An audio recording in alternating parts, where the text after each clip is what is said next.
नमस्कार दोस्तों, नमः शिवाय। जीवन ज्योति चैनल में आप सभी का हार्दिक स्वागत करती हूँ। आइए श्रवण करते हैं सोमवती अमावस्या की कथा। इस कथा को सुने बिना सोमवती अमावस्या का व्रत पूर्ण नहीं होता है। कथा आरंभ करती हूँ।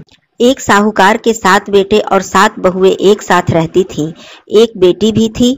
साहूकार के घर रोज एक जोगी आता था जिसे साहूकार की बहू भिक्षा देती थी।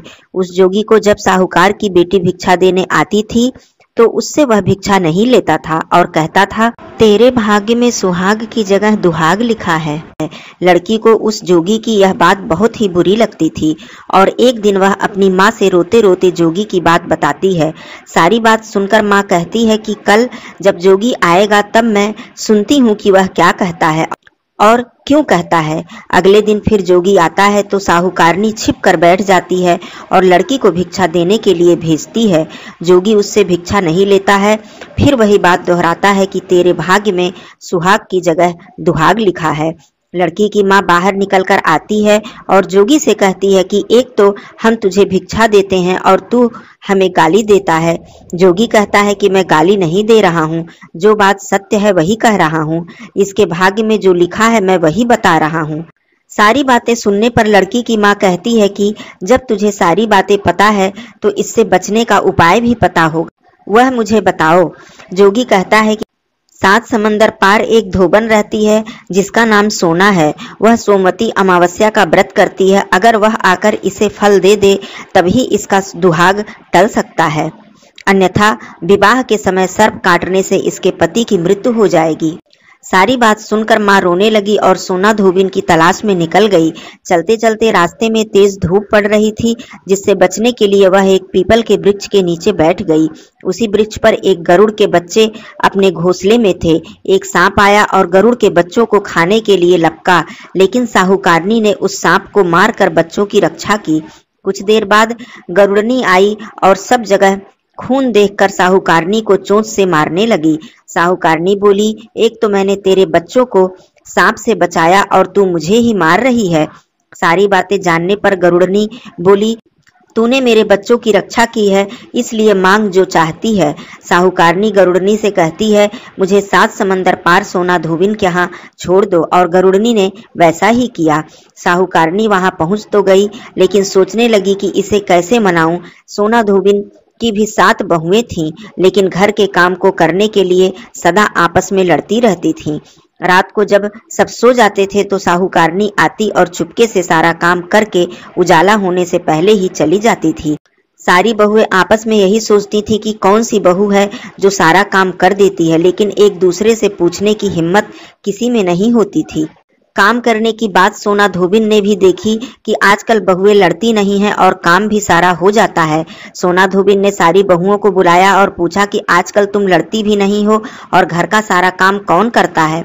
बहुएं सास से झूठ कहती हैं, लड़ाई करने से क्या फायदा, इसलिए हम मिलकर सारा काम कर लेती हैं। सोना धोबिन को अपनी बहुओं की बात पर विश्वास नहीं होता और वह रात में जागकर स्वयं सच देखना चाहती है कि कौन काम करता है। रात होने पर सोना धोबिन छिप कर बैठ जाती है कि देखूं कौन सी बहू काम करती है। रात हुई तो वह देखती है कि एक औरत चुपके से घर में घुस रही है।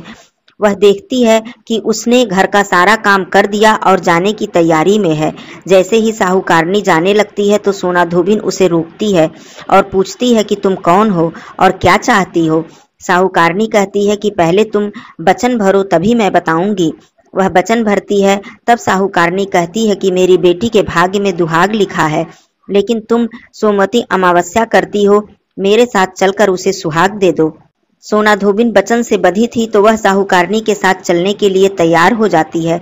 जाते हुए सोना धोबिन अपने बेटों और बहुओं से कहती है, मैं इस औरत के साथ इसकी बेटी को सुहाग देने जा रही हूँ, लेकिन अगर मेरे पीछे से तुम्हारे पिताजी मर जाएं तो उन्हें तेल के कूपे में डालकर रख देना।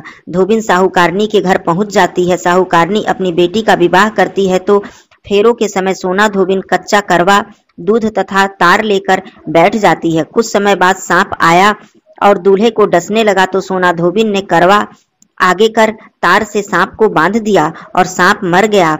अब सोना धोबिन ने लड़की को सुहाग दिया और कहा, जितनी अमावस्याएं मैंने की है उन सभी का फल साहूकार की इस लड़की को मिले। अब आगे जो अमावस्याएं मैं करूंगी उसका फल मेरे पति और बेटों को मिलेगा। सभी लोग सोमवती अमावस्या की जय जयकार करने लगे। सोना धोबिन अपने घर वापस जाने को तैयार हुई तो साहूकारनी ने कहा, तुमने मेरे जमाई को जीवन दान दिया है, इसलिए तुम जो चाहो मांग लो। सोना धोबिन बोली कि मुझे कुछ नहीं चाहिए और वह चली गई। रास्ते में चलते हुए फिर से सोमवती अमावस्या आ गई। उसने पीपल के पेड़ के नीचे बैठकर कहानी कही, व्रत रखा और पीपल के पेड़ की 108 बार परिक्रमा की।